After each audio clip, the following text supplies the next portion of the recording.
የዴቪድ ራያ እጅና እግር የአርሰናልን በር በክሊንሺት አስቀረው።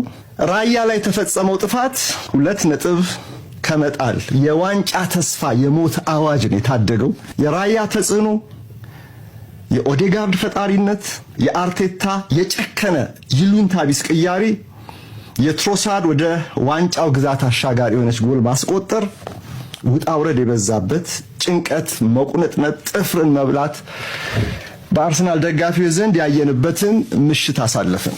ይሄ እንግዲህ ይበልጥ ለዋንጫው እየሮጠ ያለው አርሰናል ስለሆነ አርሰናል ላይ አተኮር እንጂ ለአርሰናል ደግሞ ይሄንን ውጤት እንዲያመጣ ለማይመኙ ወይም ደግሞ ለማንቸስተር ሲቲ ደጋፊዎች ደግሞ ነገሩ ሌላ መልክ ያለው ነው።